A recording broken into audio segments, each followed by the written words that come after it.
Régis Maillot avec nous ce matin, comme chaque matin du lundi au jeudi. Bonjour Régis. Bonjour Patrick, bonjour à tous. Alors, de quoi allez-vous nous parler ce matin? On aurait pu parler de la Chandeleur par exemple et tout, mais oui, là c'est une histoire renversante aussi que je vais vous conter.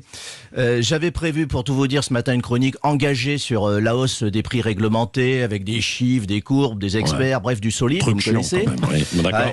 Et puis à 1h du matin, notification d'infos sur mon smartphone, on a tous ça.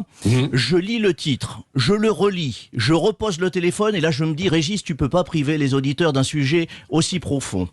Je vous lis la dépêche AFP que j'ai reçue. Toulouse, un patient arrive aux urgences avec un obus de la Première Guerre mondiale logé dans le rectum. Alors, à ce moment-là, la première réaction, soyons honnêtes, c'est de rire. Un rire réflexe, un rire nerveux, un rire de survie intellectuelle. Deuxième réaction, on se dit, c'est un fake. Sauf que non, ce n'est pas un fake, c'est un fuck. Tout est vrai. Et à partir de là, je vais vous dire, tout le reste de l'actualité devient secondaire. Je vous raconte l'histoire. L'histoire commence simplement. Un jeune homme de 24 ans arrive aux urgences. Il dit qu'il a très mal aux fesses. Bon, on est dans le pays du cassoulet. Il précise qu'il s'est introduit un objet. Bon, les internes ont l'habitude, c'est un samedi soir. Mais là, non. On passe en artillerie lourde. Dans la salle d'opération, les chirurgiens découvrent un obus allemand de 1914. Alors, vous allez me dire, comment ils savent que c'est de 1914 ? Parce que le chirurgien est fan de secrets d'histoire. Bon, chacun ses parts. Un objet qui a connu Verdun, la boue, les tranchées, et qui y retourne, et qui... voilà, c'est ce qu'on appelle une reconversion ratée. Alors là, silence général dans la salle d'op, le bistouri hésite, et là, il y a quelqu'un qui dit cette phrase qu'on n'entend jamais à la fac de médecine, on va appeler le déminage. Et à partir de là, l'hôpital bascule dans un crossover improbable entre Grey's Anatomy, le musée de la Grande Guerre et C'est pas sorcier. Police, pompiers, démineurs, tout ça est vrai. Objectif officiel, prévenir de touristes d'explosion. Tu m'étonnes. À ce stade, une flatulence, c'est AZF, quoi. Alors, au final...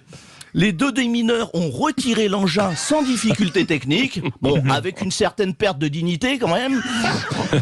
Le patient, lui, a passé une soirée étonnante. Il avait commencé seul, il a fini entouré de 2 militaires en combinaison. Depuis, silence médical, silence militaire. Le CHU ne commande pas, les pompiers non plus, parce que en fait... Poser la vraie question fait peur. Je veux dire, à quel moment de sa vie se dit-on, et si je faisais entrer la grande histoire dans mon histoire?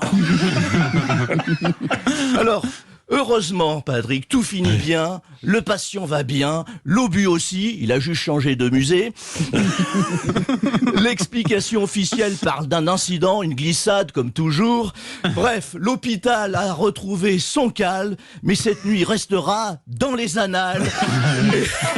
Et pour une fois, l'expression est parfaitement choisie. Bonne journée quand même.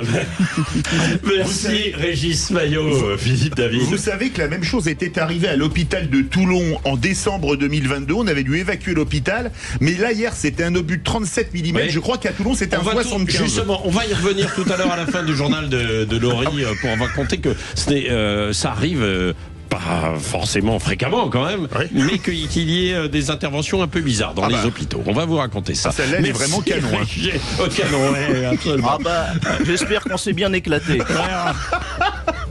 Allez, la météo.